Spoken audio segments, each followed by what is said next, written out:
ಅಂಚಲ್ಲ private structure ಏನು ಅದನ್ನು ತೆಗಿಲಿಕ್ಕೆ ಅಷ್ಟು ಆಗುವುದಿಲ್ಲ. ವಿಷಯ ಏನಂತ ಹೇಳಿದರೆ ಈ ಇದಕ್ಕೆ ಹೇಗೆ ಆಗಬೇಕಂತೇಳಿ ಉನ್ನತ ಮಟ್ಟ ಸಂಸ್ಥೆ NIT ಸಂಸ್ಥೆ ಇದೆಯಲ್ಲ ಅವರು ಇಂಜಿನಿಯರ್ ಒಂದು ಬಂದು ಸಂಪೂರ್ಣವಾದ ಪ್ಲ್ಯಾನನ್ನು ಕೊಡಲಿ, ಅವರ ಕಳಿಸಿ ಅದೇ ರೀತಿ ಅವರದನ್ನು ರೀಸ್ಟ್ರಕ್ಚರ್ ಮಾಡಲಿ.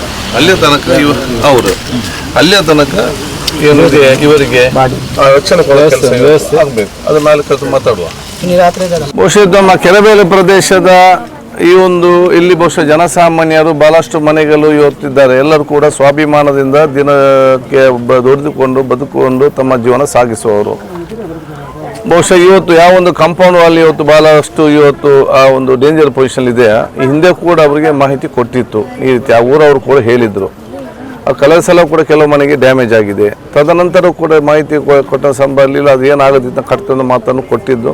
ಅದು ಈ ಸಲ ಮತ್ತೆ ಬಿದ್ದು ಒಂದು ಸಂಪೂರ್ಣವಾದ ಮನೆ ಇವತ್ತು ಹಾನಿಯಾಗಿದೆ. ಏನೋ ಅದೃಷ್ಟ ಮನೆ ಕುಟುಂಬಸ್ಥರು ರಜೆಗೆ ಅವ್ರ ಕುಟುಂಬಕ್ಕೆ ಹೋದ ಕಾರಣದಲ್ಲಿ ಯಾರು ಕೂಡ ಇರಲಿಲ್ಲ. ಇಲ್ಲದಿದ್ದಲ್ಲಿ ಬಹುಶಃ ಎಲ್ಲರಿಗೂ ಕೂಡ ಇವತ್ತು ಅಲ್ಲಿ ದೊಡ್ಡ ಮಟ್ಟದ ದುರಂತ ಆಗುವಂಥ ವಿಚಾರ ಇವತ್ತು ಆಗ್ತಿತ್ತು. ಅದ್ರ ಜೊತೆಯಲ್ಲಿ ಕಟ್ಟಿದಂಥ ಕಾಂಪೌಂಡ್ ಕೂಡ ಮಾಲಿ ಇವತ್ತು ಬಿದ್ದಿದೆ. ಅದಕ್ಕಾಗಿ ಬಹುಶಃ ನಾನು DC ಇನ್ನಿದೆಲ್ಲ ಅಧಿಕಾರಿ ಇವತ್ತು ನಾವಿತ್ತು ಬಂದಿದ್ದೇವೆ. ನಾನು DC ಅವರಿಗೂ ಸೂಚನೆ ಕೊಟ್ಟಿದ್ದೇನೆ. ಇದನ್ನು ಈ ವರ್ಷಕ್ಕೆ ಮಾತ್ರ ಅಲ್ಲ, ಶಾಶ್ವತವಾಗಿ ಪ್ರತಿ ವರ್ಷ ಸಮಸ್ಯೆ ಬರದ ರೀತಿಯಲ್ಲಿ ನೋಡಿಕೊಳ್ಳಲಿಕ್ಕೆ ಏನೆಲ್ಲ ಕ್ರಮ ಕೈಗೊಳ್ಳಬೇಕಾ ಅದು ಜಿಲ್ಲಾಡಳಿತ ಮತ್ತು ಕೈಗೊಳ್ಳಬೇಕು. ಅದೇ ಜಿಲ್ಲಾಡಳಿತಕ್ಕೆ ನಾನು ಸಂಪೂರ್ಣವಾದ ಸಹಕಾರವನ್ನು ಕೊಡ್ತೇನೆ. ಆ ಸಂಬಂಧಪಟ್ಟ ಜೊತೆ ಕೂಡ ಮಾತಾಡಿಕೊಂಡು ಅವರು ಕೂಡ ಮಾತಾಡಿಕೊಂಡು ಬಹುಶಃ ಈ ಜನಸಾಮಾನ್ಯ ಯಾರಿದ್ದಾರೆ ಅವರಿಗೆ ನೆಮ್ಮದಿಯ ಸ್ವಾಭಿಮಾನದ ಒಂದು ಜೀವನ ಕಲಿತ ವ್ಯವಸ್ಥೆಯನ್ನು ಮಾಡಬೇಕಾ, ಅದಕ್ಕೆ ಬೇಕಾದ ವ್ಯವಸ್ಥೆಯನ್ನು ಸರ್ಕಾರ ಮುಖ ನಾವು ಮಾಡಿಸ್ತೇವೆ. ಶಿಥಿಲ ಕಟ್ಟಡದಲ್ಲಿ ವಲಸೆ ಕಾರ್ಮಿಕರು ಬಾಡಿಗೆ ಮನೆಯಲ್ಲಿ ಈಗ ನೋಡಿ, ಯಾರೆಲ್ಲ ಬಾಡಿಗೆ ವಲಸೆ ಕಾರ್ಮಿಕ ಕೊಡ್ತಿದ್ದಾರಾ ಅವತ್ತೆಲ್ಲ ನಾನು ರಿಕ್ವೆಸ್ಟ್ ಅಂತ ಹೇಳಿದರೆ ಅಧಿಕಾರಿಗಳಿಗೆ ಮತ್ತು ಇವನೇ ಪ್ರತಿಯೊಂದು ಮನೆ ಹೋಗಿ ನೋಡಲಿಕ್ಕೆ ಆಗುದಿಲ್ಲ. ಆ ಮನೆ ಮಾಲೀಕನಿಗೆ ಗೊತ್ತಿದೆ ಮನೆ ಗಟ್ಟಿ ಉಂಟಾ ಗಟ್ಟಿ ಇಲ್ವಾ, ಮತ್ತು ಮನೆಯಲ್ಲಿ ನಿಲ್ತಾರೆ ಅವ್ರಿಗೆ ಗೊತ್ತಿದೆ ಗಟ್ಟಿ ಉಂಟಾ ಗಟ್ಟಿ ಇಲ್ವಾ.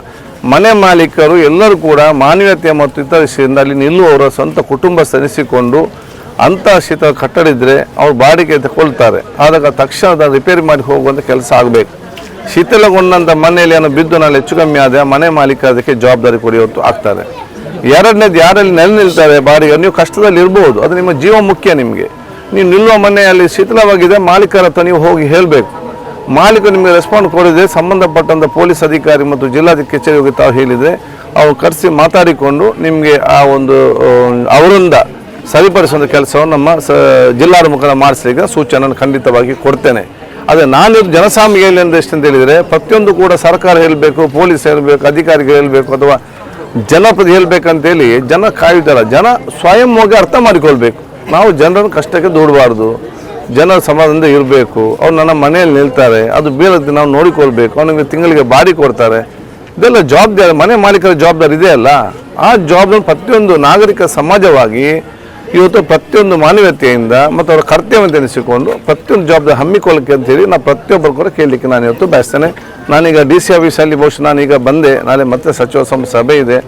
ನಾನು ಇದನ್ನೆಲ್ಲ ನೋಡಿಕೊಂಡು ಅರ್ಥ ಮಾಡಿ ಹೋಗಬೇಕು. ಜಿಲ್ಲಾಧಿಕಾರಿಗೆ ಸೂಚನೆ ಕೊಡಬೇಕು. ಬಂದು ನಾನೀಗ ಜಿಲ್ಲಾಧಿಕಾರಿ ಮೀಟಿಂಗ್ ಮಾಡಿ ಏನೆಲ್ಲ ಇವತ್ತು ಚರ್ಚೆ ಹೇಳಿದಾರ ಅದಕ್ಕೆ ಯಾವ ರೀತಿ ಒಂದು ಪರಿಹಾರ ಕಾಣಬೇಕಂತ ಸೂಚಿಸಿ ಮತ್ತೆ ನಾನು ಬೆಂಗಳೂರು ಹೋಗ್ಲಿಕ್ಕಿದ್ದೇನೆ.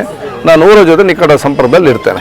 ಇದ್ರಲ್ಲ ಕಾನೂನು ಪ್ರಕಾರ ಎಸೆನ್ಷಿಯಲ್ ಇದ್ರ ಬಗ್ಗೆ ಏನು ಇದೆಯಾ ಬಹುಶಃ ಅದನ್ನು ಇವತ್ತು ನಮಗೆ ನೋಡಿ, ನಮಗೆ ಶ್ರೀಮಂತರು ಬಡವ ಅಂತೆಲ್ಲ, ನಮಗೆಲ್ಲರೂ ಕೂಡ ಶ್ರೀಮಂತನಿಗೆ ಜೀವಕ್ಕೆ ಎಷ್ಟು ಮಹತ್ವ ಇದೆಯಾ ಜನಸಾಮಾನ್ಯ ಜೀವ ಕೂಡ ಅಷ್ಟೇ ಮಹತ್ವ ಇದೆ.